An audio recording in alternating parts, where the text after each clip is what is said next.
Avísenme chicos si se ve, si ahora se puede ver si ven mi pantalla. Sí, sí, joya. Sí, sí, Ah, correcto, bárbaro, correcto, correcto.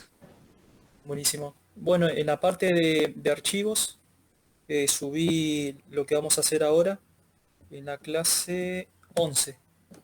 11. Sí. Bueno, y se lo divide en dos, en una parte teórica que ahora lo vamos a leer, que es cortita, y después una parte práctica. Una consulta, chicos, ¿ustedes en sus máquinas ahora tienen instalado Docker? ¿Por casualidad algunos? Sí, yo creo que sí. Ah, bueno, genial. Así, si bien yo me lo instalé acá, lo práctico lo vamos a hacer con Docker. Me gustaría que alguno comparta la pantalla y vamos resolviendo juntos el problema. Bueno, lo que vamos a ver ahora es OACP. Vamos a abrirlo desde acá.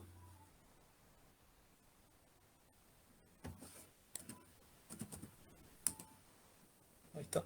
Bueno, OACP es Open Web Application Security Project. Es un proyecto de aplicaciones web. OACP, bueno, es un proyecto conformado por una comunidad mundial libre y abierta centrada en mejorar la seguridad del software. Tiene como fin ayudar a las organizaciones a desarrollar y mantener las aplicaciones confiables.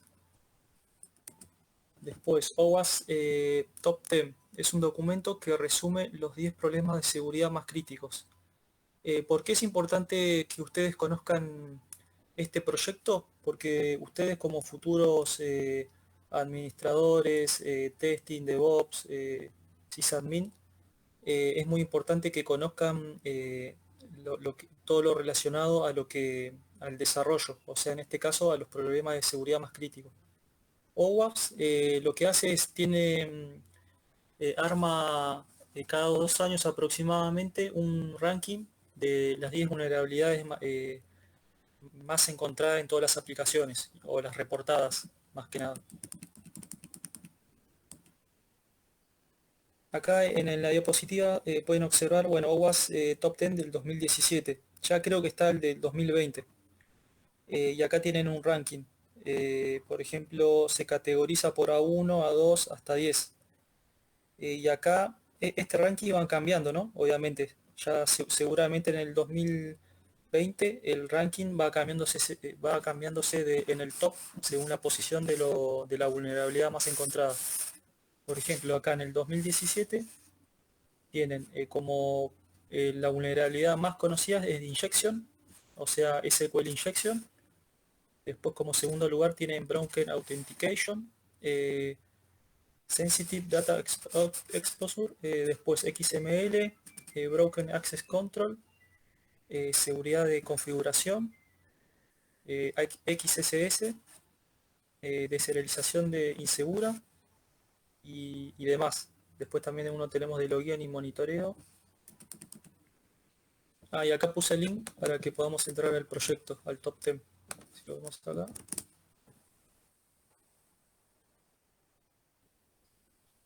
Excepto las cookies. Bueno, acá hablo un poco de lo que es el OWASP Top 10. Es un estándar, un documento para los desarrolladores y la seguridad de las aplicaciones web. Representa un consenso acerca de los riesgos de la seguridad más críticos en las aplicaciones web. Y acá aparece el ranking de los riesgos de seguridad. Como les decía anteriormente, el último es del 2017 Injection. En primer lugar, Broken Authentication y exposición de data sensible como tercera posición.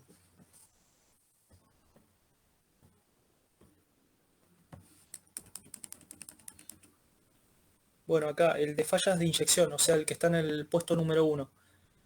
Las fallas de inyección, tales como SQL, OS y LDAP, ocurren cuando los datos no confiables son enviados a un intérprete como parte de un comando o consulta. Ahora lo vamos a ver esto en la práctica. Los datos hostiles del atacante pueden engañar al intérprete y hacer que ejecute comandos no intencionados o acceder a datos no autorizados. O sea, esto se ve mucho en los formularios web. Por ejemplo, algún formulario que en su código tenga una consulta SQL y no esté bien validada, puede generar esta vulnerabilidad. Acá, por ejemplo, tengo un ejemplo, falla de inyección, código original del SQL original y vulnerable. Por ejemplo, supongamos que la aplicación tiene esta query internamente. Consulta un nombre de usuario y acá punto y coma. Y yo hago el ejemplo select asterisco from usuarios where, o sea, hago una consulta SQL que me traiga con nombre Marita. Si esto está expuesto en una aplicación, en un formulario, en un input, yo puedo concatenar esta consulta con un drop, por ejemplo. Drop tail usuarios, o sea, de la consulta anterior, punto y coma, cierro la sentencia y le envío este dato. Drop tail usuarios y bueno, y borro todo. Y también traigo todos los datos acá. ¿Se entiende esto? Ahora igual lo vamos a ver esto. Acá lo concateno. Fallas de inyección. Bueno, obtener acceso a una aplicación suponiendo que la consulta de autenticación de una página que pide el ID y el pass es una consulta de este tipo, ID y pass como variables que son pasadas por parámetro, y tengo con una consulta común select asterisco from user where ID admin, y bueno, y me va a traer los datos. Y bueno, después podemos usar esto, por ejemplo, pasamos este código 1 or igual a 1 que siempre va a devolver true. Se utiliza mucho en lo que es injection, SQL injection. Y bueno, y me va a traer los datos todos de lo que están en esta tabla de usuarios. Esto al principio ustedes lo pueden practicar a mano, o sea, con consultas así generadas por ustedes. Y después se pueden utilizar herramientas que ya no hace falta conocer todo esto. Pero bueno, al principio sí, para que ustedes lo conozcan. Después, como teníamos en el segundo lugar, Broken Authentication y Session Manager, el atacante utiliza vulnerabilidades en las funciones de autenticación o gestión de las sesiones, por ejemplo, cuentas expuestas, contraseñas expuestas, identificadores de sesión expuestos para ganar el acceso a cuentas de usuario, cuentas de administrador de recursos o recursos no autorizados. El dilema es el problema de usabilidad versus la seguridad. Y acá les pongo un ejemplo. Es lo que nos pasa a nosotros siempre. Cuando nosotros nos entramos a alguna aplicación, en Instagram, Facebook o la aplicación de la universidad y siempre ponemos el candadito de guardar contraseña. Eso ustedes lo usan, me imagino. Yo lo uso todo el tiempo. Bueno, queda el usuario y la contraseña grabado ahí. Y si un atacante accede a mi navegador por alguna vulnerabilidad, me podría robar esta usuario y contraseña. Si bien para la usabilidad es lo mejor, o sea, uno no tiene que andar acordándose la contraseña de todas las cuentas de mail, de Instagram, de Facebook, también es inseguro. Lo mismo pasa, a ver si yo tengo acá la aplicación, lo que ya la saqué. Tenía una aplicación que es una bóveda de contraseñas, LAMPAS, no sé si la conocen. Bueno, esa aplicación fue también hackeada y bueno, y el tema que bueno, hay que confiar en esa aplicación. Yo tengo guardadas muchas contraseñas ahí, fue hackeada y bueno, tienen todos mis accesos. Esta vulnerabilidad consiste en el manejo inapropiado de datos de la sesión, como ser credenciales o IDs no protegidos adecuadamente. Por ejemplo, credenciales almacenadas sin usar hashing ni encripción, credenciales olvidadas o sobrescritas mediante una función de administración débil, o sea, creación de cuentas, recuperación de claves, IDs de sesión expuestos en la URL. Esto lo usan mucho los programadores novatos. Por ejemplo, cuando ustedes programan en algo web, pueden poner, no sé, mi aplicación, mi puesto, y pasan la password por acá. Por ejemplo, no sé, ID, soy el usuario 67. Después lo concateno con pass 1, 2, 3, 4. Esto en los programadores novatos lo utilizan mucho para programar, pero bueno, obviamente tienen que usar los métodos de get y post seguros, ¿no? Para que esto no se vea en la URL del sistema. ID de sesión vulnerable es ataque de sesión por fijación. ¿Qué es lo de sesión por fijación? Este ataque consiste en obtener un ID de sesión válido, induciendo al usuario a autenticarse con ese. El ID de sesión para luego robarle la sesión con el conocimiento del ID de sesión que él mismo está usando. O sea, es el robo de sesión. Actualmente yo, por ejemplo, acá estoy logueado en Plugin y tengo un ID de sesión que está guardado en una cookie. Si un usuario me intersecta acá, el navegador puede robarse mi sesión y irse a su máquina y bueno, y loguearse con esa sesión activa, mientras esté activa, ¿no? Y después existe lo que es cross-site scripting. XSS permite a un atacante ejecutar script en el browser de la víctima. Con este ataque se puede robar IDs de sesiones de usuario, insertar contenido hostil en un sitio web vulnerable o realizar ataques de phishing. Los tipos más comunes de XSS está el reflejado o no persistente, o sea el que directamente se inyecta código script en el formulario, y después está el que se almacena, o sea el código que se almacena en alguna base de datos que persiste. ¿Alguna duda con respecto a esto que vimos?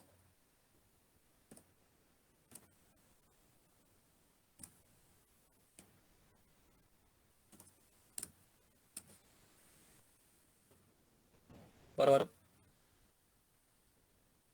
Bueno, a ver, vamos a la parte práctica. SQL Injection y XSS.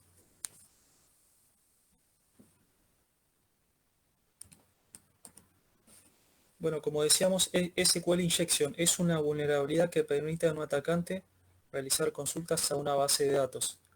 Se vale de un incorrecto filtrado de la información que se pasa a través de los campos y o variables que usa un sitio web. Es por lo general usada para extraer credenciales y realizar accesos ilegítimos. Práctica un tanto neófita, ya que un fallo de este tipo puede llegar a permitir la ejecución de comandos en el servidor, subida y lectura de archivos o peor aún la alteración total de los datos almacenados. Como ven, puede ser un desastre esta vulnerabilidad. Lo que me llama la atención es que esté en el ranking 1 y sea algo que se pueda evitar. Llama mucho la atención. Pero bueno, se ve que se sigue programando sin ver las buenas prácticas, sin usar las buenas prácticas. Bueno, acá como les decía, para ver esta práctica, si tienen Docker, ejecuten este comando. Sudo, bueno, o si son root sin sudo, docker run -rm it -p, o sea, expongo el puerto 8090 a su localhost 80 del contenedor y esta imagen. Se los voy a pasar por acá, por el chat.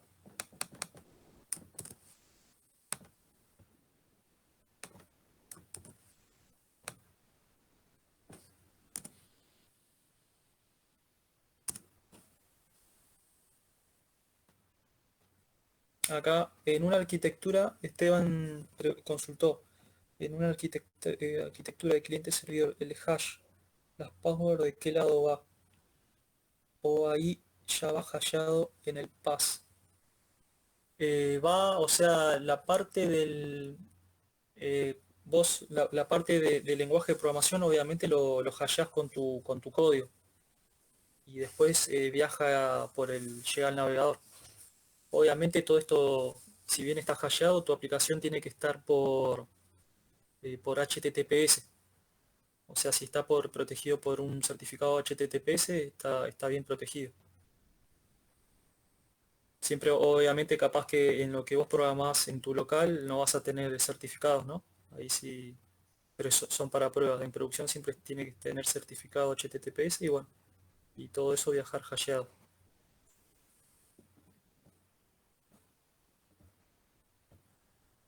Bueno, si corren este comando, le va a levantar un contenedor. Yo lo voy a correr acá en mi máquina. El que tenga Docker lo puede seguir, ¿no? Corren este comando. Yo acá me fijo Docker status, a ver si lo tengo levantado. System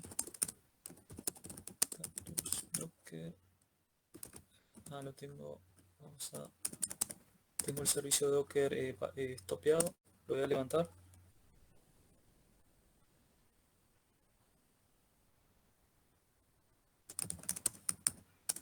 Ahí está.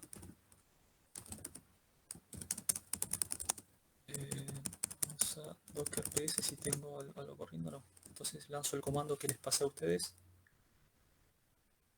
Lo que va a hacer esto es Docker, ¿no? Docker run de correr menos CRM menos IT interactivo. El D significa que me va a liberar la consola, o sea, me va a crear un demonio. Menos P le estoy diciendo qué puertos va a utilizar. En este caso va a ser el puerto 80 dentro del contenedor y por fuera yo le digo el 8090. Puede ser otro, acá le puedo decir 8088, por ejemplo. También puede ser el 80, pero justamente tengo ocupado el 80, así que le doy otro puerto, 8088. Y acá va el nombre de la imagen de Docker que voy a utilizar. O sea, con este comando ya lo que hago es correrla directamente. Ahí está. Ahí me va a liberar la consola porque le puse -D. Si ahora hago Docker PS, me va a decir que está corriendo. Ahí está, ahí quiero levantó el contenedor con esta ID, con esta imagen. Bueno, este es un comando ya de la imagen, creado hace 11 segundos, levantado hace 7 segundos.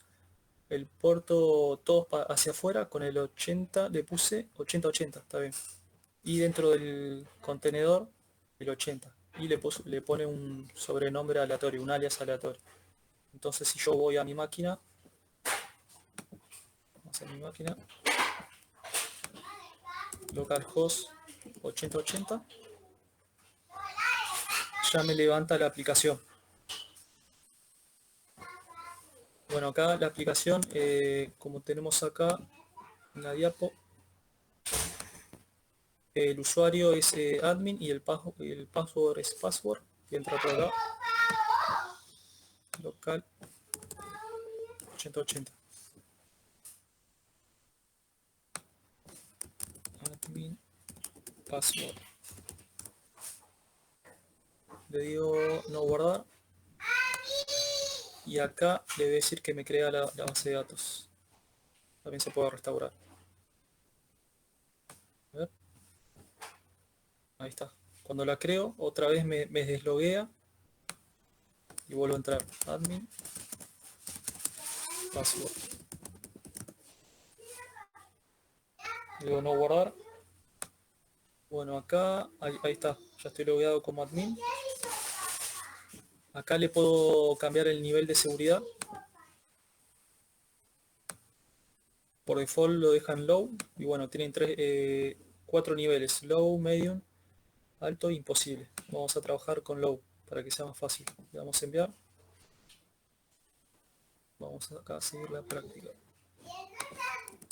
Bueno, acá yo les detallo a ustedes. Cambiamos de imposible a low. Y vamos a ir al menú SQL Injection, siguiendo estas instrucciones. SQL Injection, que está acá. Bueno, y acá tenemos un ejemplo para vulnerable de SQL Injection. Como yo les comentaba anteriormente, acá tenemos un formulario, un input web, que por ejemplo si yo, a ver, use ID, vamos a probar el 1, y que me trae como resultado, ID 1, el primer nombre, admin, el apellido, admin. Paso al 2. Lo mismo, otro usuario Gordon con el surname Brown. A ver si me muestra. Acá sí podemos observar el código, ver el código.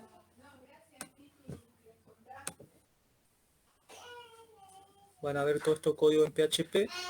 Y acá dice, bueno, obtener una entrada, chequear la base de datos, obtener los resultados, obtener los valores y el feedback para el usuario final. ¿Qué ven de acá vulnerable ustedes de todo este código?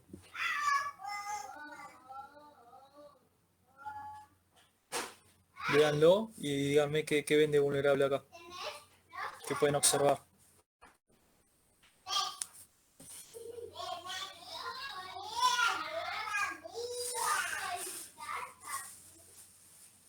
A ver si lo voy a copiar en D, si lo pueden ver. Sa, eh, 8.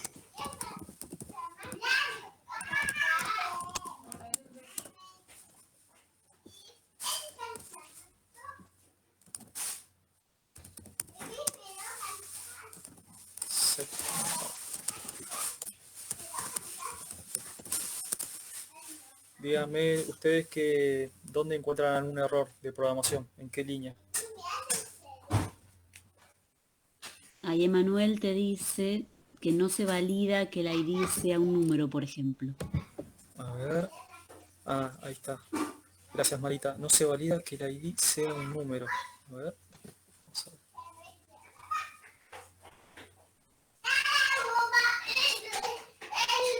Está bien, no está validado la parte. Entonces, si yo ingreso, vamos a ver eso.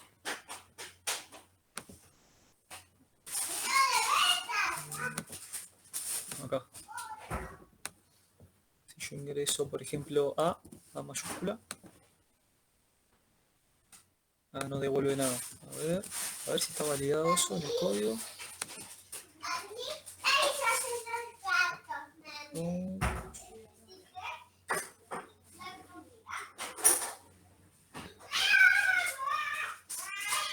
Está bien, sí, no está validado. Sí, está bien. Pasa que acá, por ejemplo, si yo le paso el A, no devuelve nada porque no encuentra nada relacionado a... Pero está bien.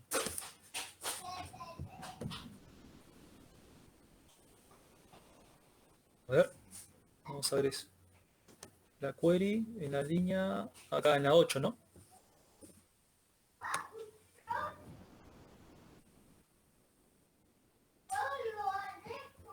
Claro, está bien. Sí, sí, acá en la parte de lógica, así, ¿no?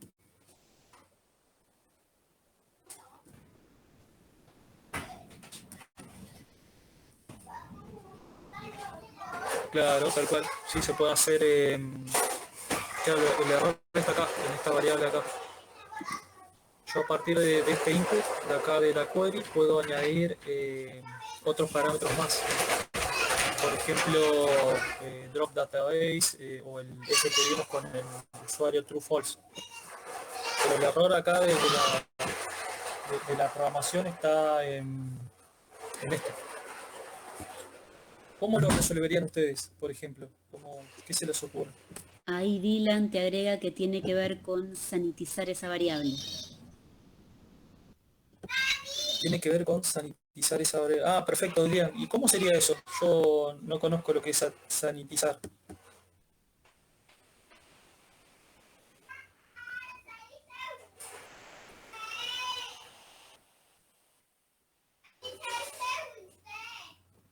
¿Cómo se puede sanitizar esa variable? ¿Como algún ejemplo?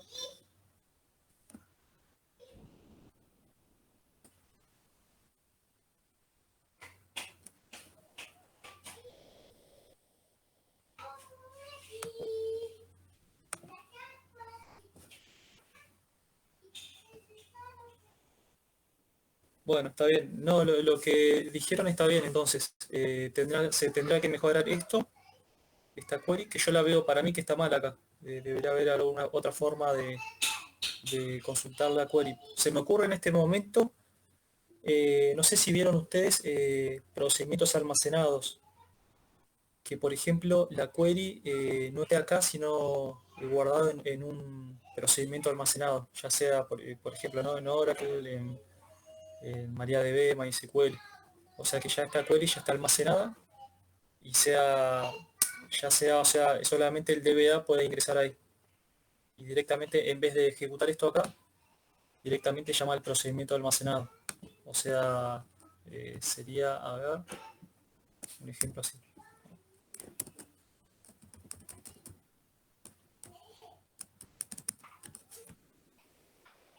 No me acuerdo cómo era en el SQL, pero era SP, a ver, esto es... Okay, ahí está. Llamado, le pongo llamado SP, procedimiento almacenado. Y directamente llama al procedimiento almacenado sin pasar una variable. Directamente ejecuta ahí. o puede pasar una variable, pero ya definida con más seguridad, como decía Dylan, sanitizado la variable. Tiene que ver... Ah, no, está bien, pero lo anterior. Se podrá resolver con eso. Bueno, y ahora vamos a ver. Está bien lo que dijeron los chicos, Marita, con el tema de la vulnerabilidad y el código, Sí, sí. o sea, a nivel de programación. Ujú. Eh, bueno, acá ya confirmamos la vulnerabilidad, ver el código fuente.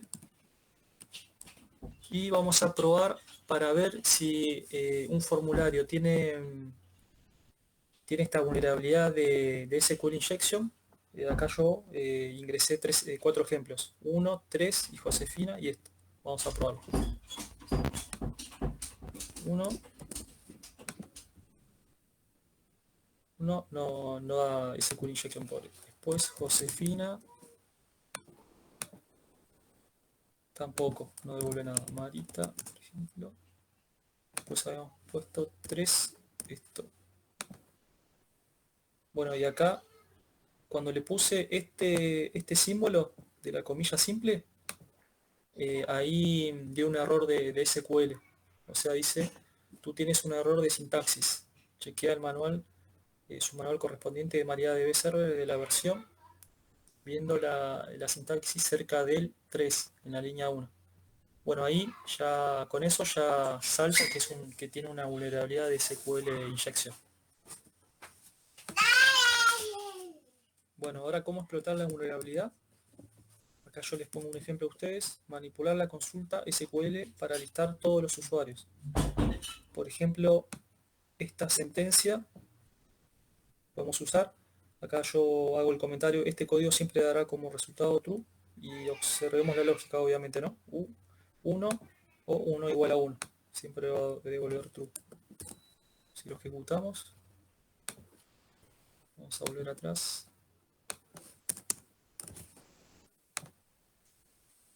Y acá como devolvió todo, siempre true devuelve, o sea, siempre devuelve true, devolvió todos los usuarios del sistema.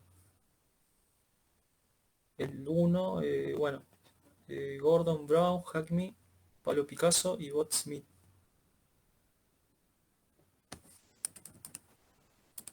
Bueno, y acá yo, como segundo paso, obtenga todos los usuarios y los hash de sus contraseñas. Para realizar este ataque es necesario utilizar el SQL, Union All. Para utilizar el Union All, determinamos la cantidad de columnas que retoma la consulta original utilizando esto. 1, Union All, Select, columna. Y acá yo pongo toda una serie de ejemplos. Cuando no haya errores, sabrá cuál es la cantidad de columnas del resultado del SQL al que se le quiere unir la consulta. Esto es, por ejemplo, probamos con este caso.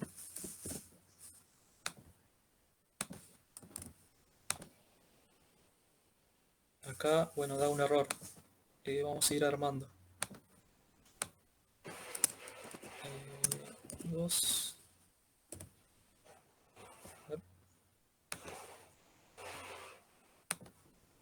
Vamos a probar este.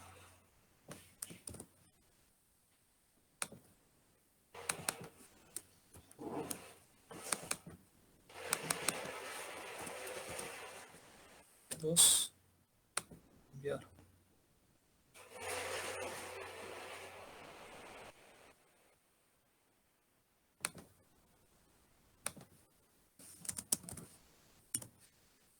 Ahí está. Tiene 2 columnas porque no dio error.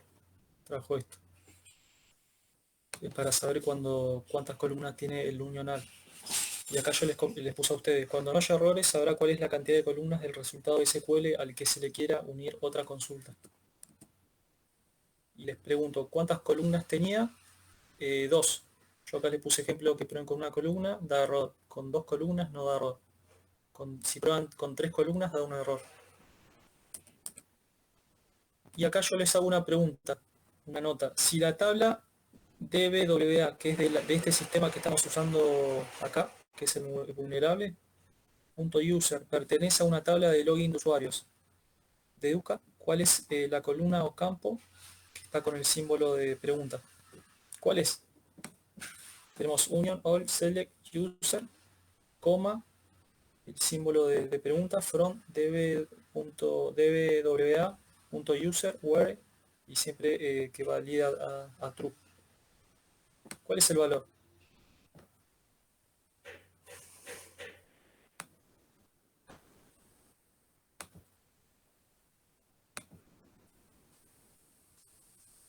¿Se entiende la pregunta? Acá es la pregunta. Si la tabla debe darlo user pertenece a una tabla de login de usuarios, deduzca cuál es la columna o campo que tiene este símbolo. ¿Cuál para ustedes es el nombre de esa columna o campo? Ahí Emanuel te contesta. ¿La Paz? Sí, sí, sí, La Paz. Perfecto. Vamos a probar eso. La Paz. A ver. Vamos a tomar esta query. Voy a pegar acá. Y le ponemos Paz. Y esto que siempre valide a true. Bueno,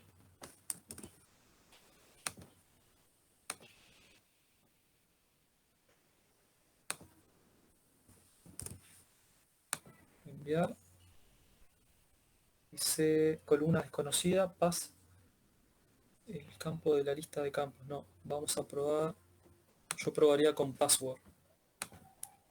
O sea, de deducir, ¿no? Password. Pero está bien lo que dijo Manuel. Vamos a probar con password. Vuelvo atrás.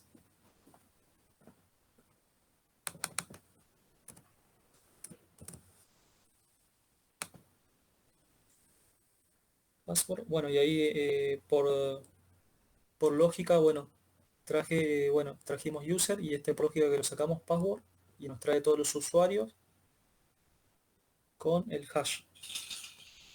El ID y el hash. Y acá, bueno, acá les puse, busquen en internet sitios que permitan realizar el crack online de hashes MD5, que no es recomendable el MD5, obviamente, ¿no? Prueben los hashes encontrados para ver para deducir la contraseña. Envíen la clave MD5 desencriptada del usuario Gordon B a los docentes por mensaje en la plataforma. Yo, por ejemplo, voy a sacar el de admin. A ver si hay una online.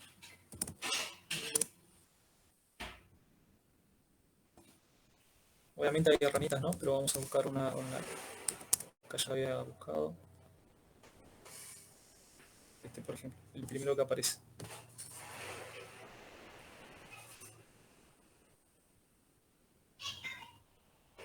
Todavía se sigue utilizando MD5 en algunas bases de datos para claves. Vamos a poner el admin, desencriptar.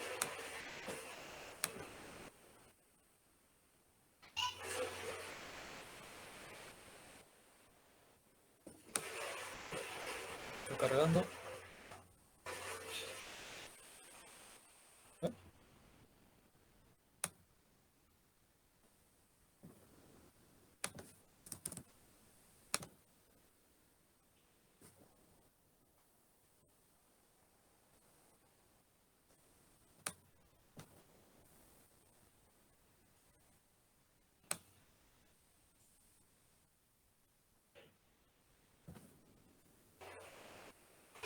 Encontrada, pero en... A ver, voy a sacar esto.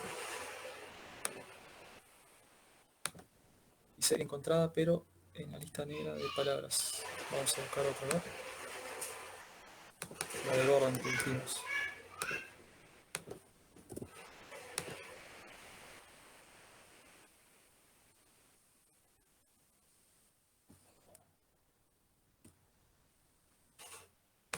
Ahí está encontrada ABC 123. Si yo entro, voy a desloguear de admin.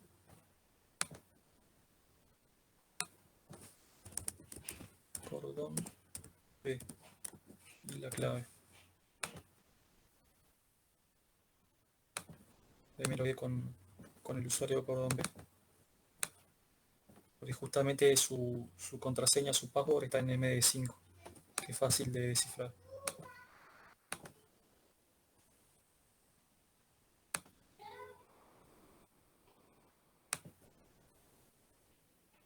Bueno, se entendió lo que es, cómo funciona SQL Injection, ¿no? ¿Alguna duda?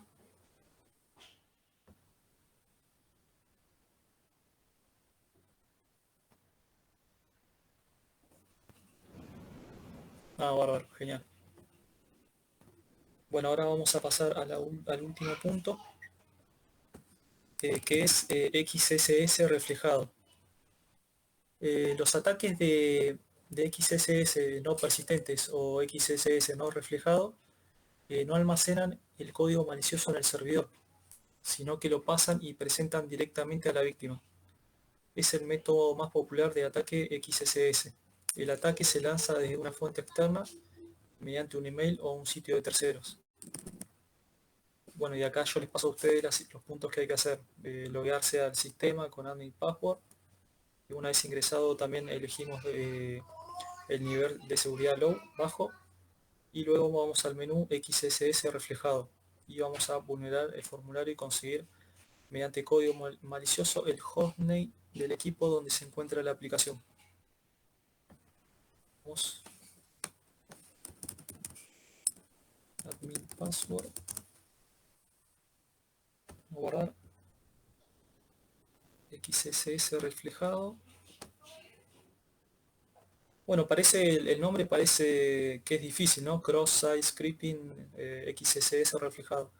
Pero en realidad es sencillo. Lo que la vulnerabilidad consiste en insertar código, como en el otro caso de SQL Injection, ustedes insertaban una especie de SQL para vulnerar la aplicación. En este caso se ejecuta código JavaScript o puede ser también Visual Script. Por ejemplo, acá pregunta el formulario: ¿cuál es su nombre? Ernesto. Enviamos. Y me responde Ernesto. Así hay un montón, muchísimas aplicaciones que funcionan de este modo. Y si no está validado, como decía un compañero ahí, si no está válido se puede vulnerar. Por ejemplo, vamos a ver, HTML,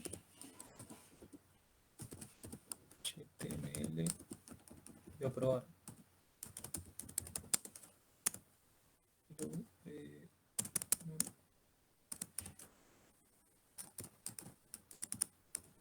Por ejemplo, a ver qué pasa, qué sucede. Ahí está, puedo insertar código HTML.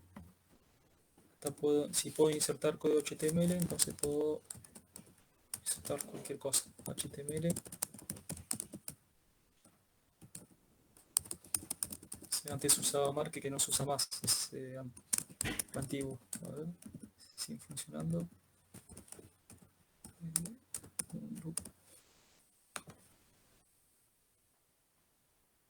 Esta puedo insertar una marquesina. Y si puedo insertar código HTML, puedo insertar entonces código JavaScript. Entonces vamos a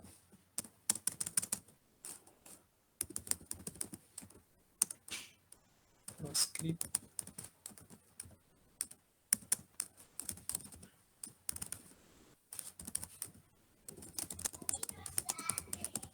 Prueba XSS reflejado. Y acá creo es en javascript.com, me parece. Sí. Lo vamos a poner una sola línea.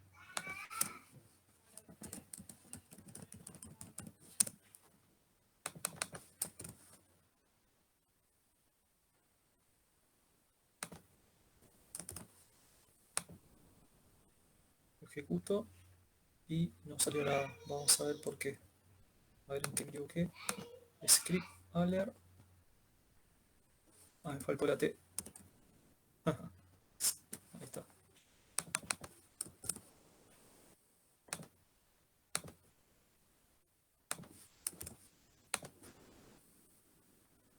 Enviado, ahí salió. Esto es una prueba de XSS reflejado. Ahí está. Entonces, si yo con esto código puedo hacer un montón de cosas. Puedo lanzar hasta puedo obtener la cookie del usuario, de algún usuario que está en la red. Y como último punto teníamos, luego deberá, bueno, elegir el menú XSS reflejado y vulnerar el formulario y conseguir mediante código malicioso el hostname del equipo donde se encuentra la aplicación. Vamos a buscar eso en internet, algún código.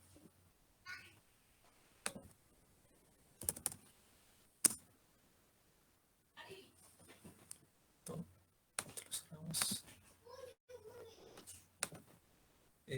JavaScript. Acá yo lo había buscado, hostname. Por ejemplo, ¿no? También se podrá conseguir el ID de sesión de PHP ID. Acá lo había visto. Y vamos a probarlo.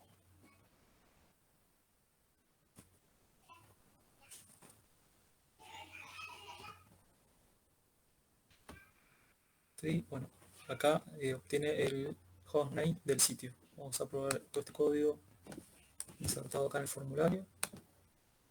Ok. Enviar. Y acá, como tiene código HTML, me sale esto. Por favor, clique el botón para mostrar el hostname de la URL corriente.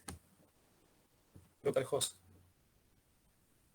Bueno, simplemente es eso, XSS, que se puede insertar código, ya sea JavaScript, HTML, Visual Script, otros lenguajes. ¿Alguna duda, chicos?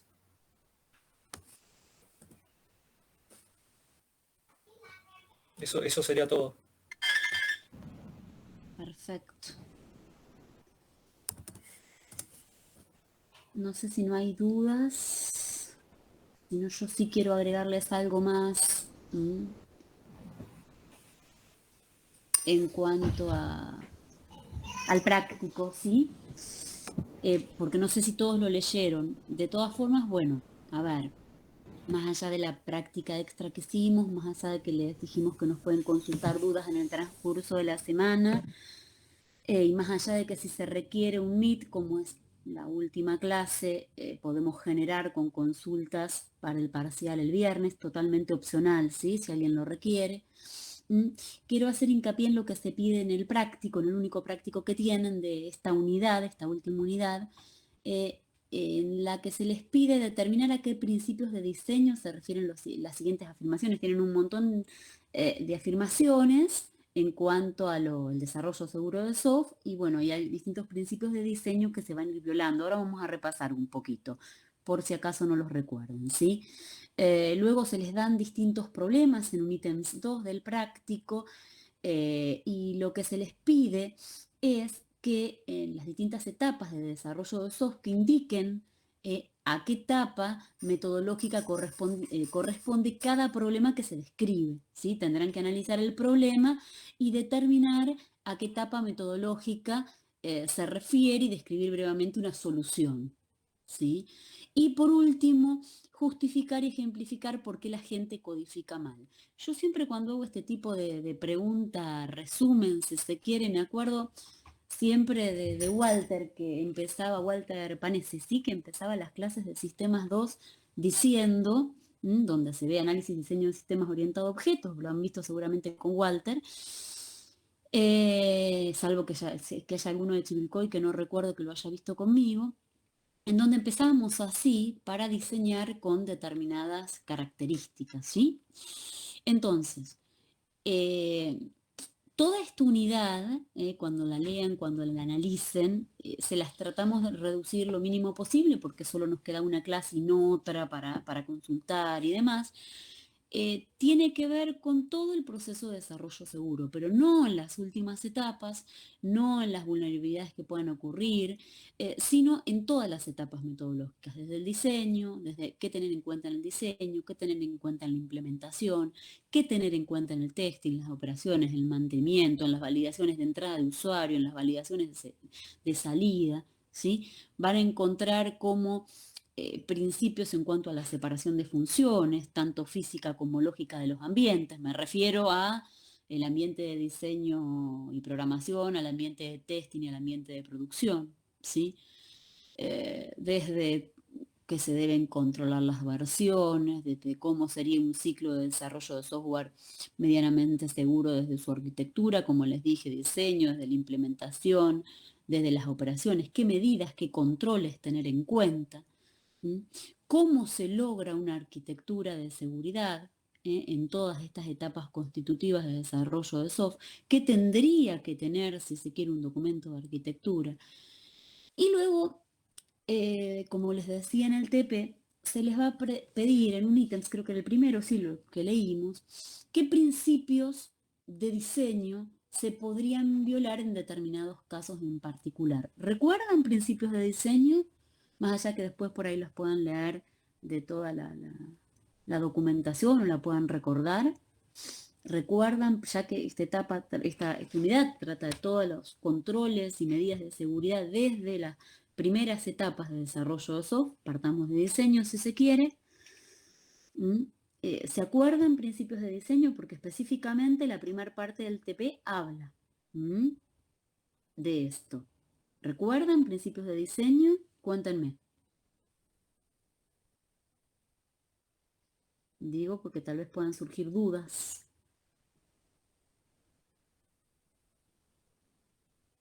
¿Sí? ¿No? ¿Se escucha, Ernesto, no? Sí. Sí, se escucha bien. Bien. ¿No recuerdan principios de diseño? Qué sé yo, se me viene a la cabeza algo sencillo como la simplicidad. ¿Sí? Es. Ujú. Si hablamos, no, ahí,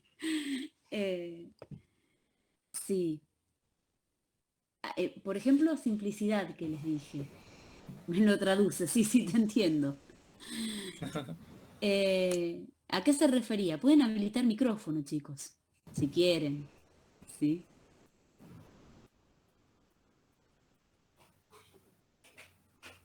Es decir, que, ¿qué perseguía el principio de diseño? De simplicidad.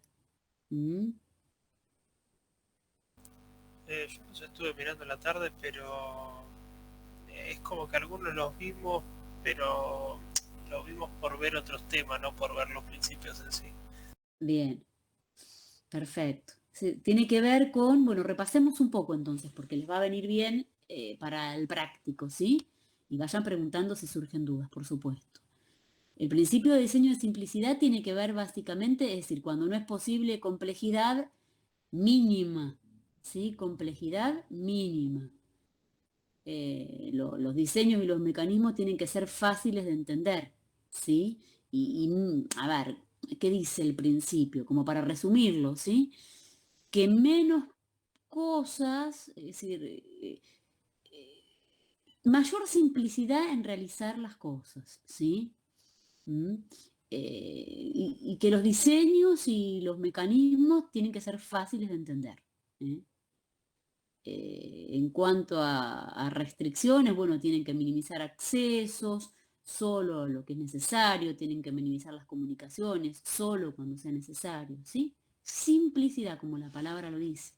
Pero no es el único principio de diseño, digo, porque esto repasa un poco lo que hayan visto en las distintas materias, no solamente en seguridad, es decir, desde las materias de diseño que se vieron en adelante, porque esta unidad persigue distintos controles o elementos de seguridad para las distintas etapas constitutivas de lo que es desarrollo de sistemas. Se me ocurre hablarles de menor privilegio. ¿Qué es menor privilegio? Con sus palabras, por eso les dije si requerían habilitar micrófono, que era más fácil. No le des todos los permisos a todos los usuarios, sino los mínimos que necesiten. Correcto. Siempre se tienen que asignar a un sujeto solo los privilegios necesarios para realizar su tarea. A eso se refiere. En general, a ver, los privilegios se asignan en base a la función, no a la identidad. Y por supuesto los derechos se van agregando cuando se los va necesitando y se descartan, perdón, luego de usarlos. A eso se refiere, a un dominio de protección mínimo, podríamos decir. Bien. ¿Qué otro principio recuerdan? Ahí también entraría más o menos el de la separación de los privilegios. Sí, también podría entrar perfectamente. Sí. ¿Qué más? Bien.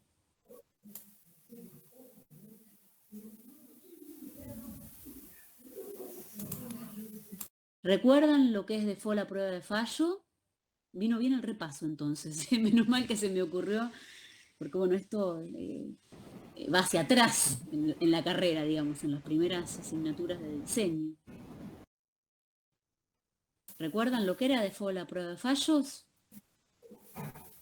Creo que era como que por defecto lo niego, Eh, salvo que se le haya dado el permiso o el privilegio bien, autorizado, pero como exacto. por defecto está la negación. Eso, a menos que digamos que el sujeto se le haya otorgado explícitamente el acceso, ¿sí? A algo, a un objeto, qué sé yo, siempre se le debe negar el acceso al mismo.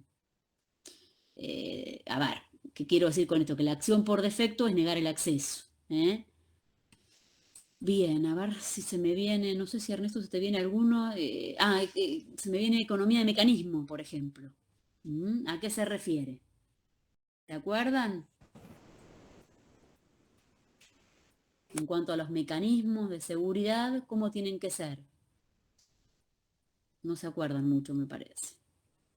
Lo que es el principio de economía de mecanismo, en cuanto a los mecanismos de seguridad, se refiere a que tienen que ser tan simples como sea posible. Walter siempre en diseño les hablaba del principio KISS. eh, a ver, donde lo simple significa que hay menos cosas que pueden haber mal, que sucedan mal, digamos, ¿sí? Ser lo más simple posible, no hacer de más, en cuanto a los mecanismos de seguridad inclusive. A ver, ¿qué otro? Pueden colaborar, chicos, ¿eh? A ver si recuerdan algún otro. A mí ese de recién no me suena, pero para economía de mecanismos se llama. Sí, bueno, no sé con qué nombre lo habrán visto. Yo recuerdo siempre que Walter les hablaba de Kiss, bueno, que tiene una traducción un poco Claro, sí, el acrónimo estúpida. ese me suena. Sí, sí, a full, pero la economía de conocimiento dije eso, Sí, no sí, sé. lo han ¿Pero es de un visto, autor sí. eso? Lo veíamos dentro de simplicidad, Marian, como que creo que simplicidad se Puede ser. caracteriza, pero de Sí, esa frase de Walter me acuerdo, pero como término de simplicidad más que nada. sí, muy posiblemente. Bueno, Claro, claro. se aplica específicamente también a los mecanismos de seguridad. ¿Mm? Y la temática en Bien. general es principios de diseño de software. Así lo está categorizado, digamos. En realidad, a ver, lo que pretende la unidad, sí. Lo que pretende la unidad, la respuesta es sí, ¿sí? Es aplicar controles no solo en las últimas etapas de desarrollo, sino tener en cuenta controles de seguridad, si se quiere, desde el diseño. Entonces, partamos de realizar un diseño pensando en seguridad. Y bueno, todos estos principios de diseño hacen que el sistema quede desarrollado con mayor seguridad en las distintas etapas, ¿sí? Es decir, aplicar criterios de seguridad, principios de seguridad desde el diseño. Sí, se los conoce como principios de diseño. ¿Mm? Menos mal que se me ocurrió repasarlos con ustedes, porque si no las dudas iban a ser un montón, ¿sí? ¿Recuerdan algún otro?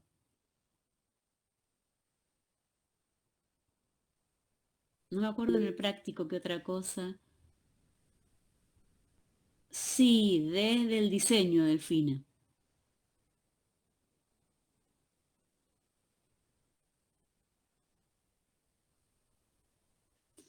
Reducir dependencia. Eso, correcto. Eh, ¿Qué más?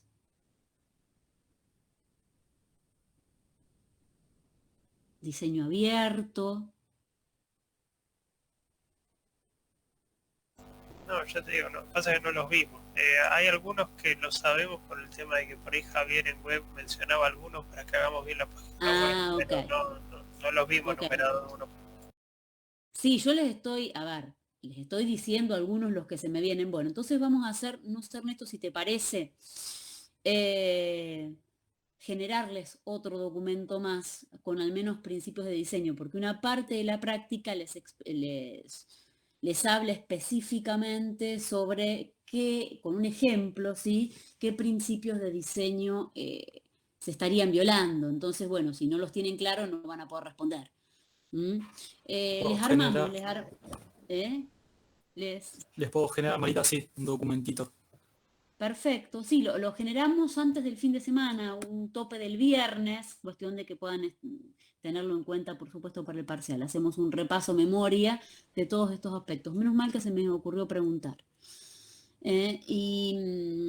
Bueno, después van a tener en la práctica distintos errores de distintas etapas metodológicas del proceso de desarrollo. Creo que ahí, bueno, no creo que van a tener ningún tipo de problema, cualquier cosa se consulta, por supuesto.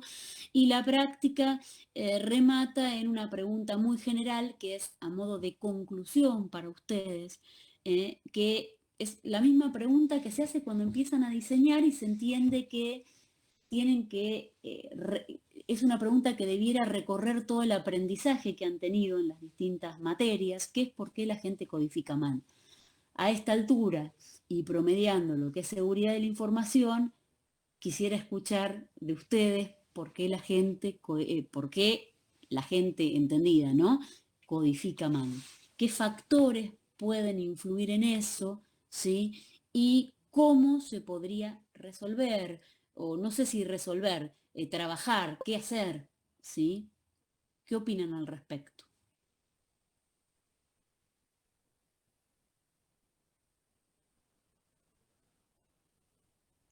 Yo creo que muchas veces el problema radica en que los responsables del negocio que están interesados en el producto muchas veces no vienen del lado técnico, o la mayoría de las veces no vienen del lado técnico, y sacrifican calidad por sacar las cosas rápido. Entonces, tema tiempos es uno de los principales que hace que el software sea de mala calidad, y que todos los proyectos acumulen una deuda técnica muy grande y que sea de lo menos importante, porque para el que está del lado del negocio es lo que menos valor aporta. Así que creo que eso es, para mí, Redondeaste excelentemente desde lo que se pedía, porque creo que se les pedía factores técnicos, factores, digamos, de la realidad, es decir, hablaste desde la presión por lanzar, digamos, una aplicación que sea tan segura como se pueda, hay que lanzarla, tal hasta cual, tal factores cual. técnicos, ¿sí?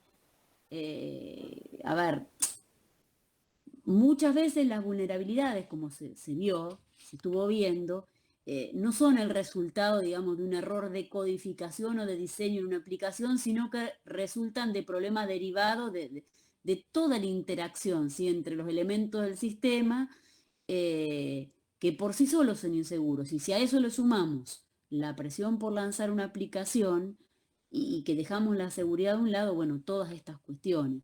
Tengamos en cuenta también otros factores, ¿sí? Los psicológicos, ¿sí? Todo Sí, lo ahí que... por ahí lo que se me viene, no sé si Sí, está bien, sí, sí, Marita, sí. pero desde el sentido de, por ejemplo, cuando uno tiene que realizar o programar, desarrollar, por ahí tiene un enfoque distinto al que se debería tener porque malinterpretó una consigna, lo que sea, y por ahí termina yendo para otro lado que no era el correcto. Por ahí eso también afecta un poco el aspecto psicológico. Sí, sí, sí, sí, sí, suma perfectamente. Cada uno se hace un modelo, digamos, mental sobre lo que tiene que hacer, sobre lo que el programa hace. Claro. Bueno, si no lo tenemos claro, estamos complicados. ¿Mm? Y por supuesto que las experiencias personales hacen que nos influencian, digamos, en nuestras decisiones, ¿sí? Y en las formas que tenemos de pensar del software. Bueno, digamos que no es... eh, el por qué se codifica mal tiene que ver con un montón de factores. Luego se les pide a modo personal, ¿sí? ¿Qué es lo que consideran que, no sé si soluciona esto, porque hay muy buenos sistemas, pero todos tienen errores en mayor o menor medida? Bueno, se les pregunta qué hacer, ¿sí? ¿Qué es lo que ustedes recomendarían o qué pilares tener en cuenta para poder minimizar, si se quiere, estos factores que estuvimos hablando? ¿Mm? y nos referimos desde la educación, tener en cuenta todo lo que es capacitación, estar informados, saber cuál es el deber ser, es decir, nos estamos refiriendo a los estándares, ¿sí? Tener conocimiento del saber ser, y obviamente eso no alcanza, no es necesario, no es suficiente, perdón, sí es necesario. Educar, tener estándares y el conocimiento sino también poder medir. ¿En qué medida esto se cumple? Recuerden que también hicimos hincapié en distintas normativas de métricas de ISO. Entonces, por ahí el qué hacer tiene que ver con el trabajo en distintas áreas. No hay una solución mágica. Y el incorporar seguridad en el desarrollo de sistemas es tener todo esto en cuenta y no incorporar estos requisitos no funcionales que los deben haber visto. ¿Se acuerdan en Sistemas 1 hace muchos años atrás, cuando estimo que han tenido todos a Mario? Mario les hablaba de requisitos funcionales, de requisitos no funcionales. Bueno, todos estos requisitos no funcionales, tenerlos en cuenta desde un buen diseño. ¿Por qué? Para minimizar todas las vulnerabilidades que luego puedan ocurrir. Lo que les vamos a generar, Ernesto, entonces, ya que nos contestaban a media los chicos, son todas estas cuestiones de un documento más. Vamos a agregarles, ¿sí? Como para refrescar esto en memoria. Y si llegara a suceder alguna duda más, que no lo podamos solventar por mail, digamos, para la resolución del TP, nos lo hacen saber y generamos un pequeño meet para charlar cada una de las cuestiones, ¿sí? Porque ya la próxima es el parcial, no queremos que queden dudas en el medio. No sé si estás de acuerdo, Ernesto. Bárbaro, sí. ¿Sí? Hacemos eso. Chicos, ¿alguna duda, algo más que quieran preguntar sobre lo que les acabo de resumir, sobre lo que vieron con Ernesto previamente? Ustedes nos dirán.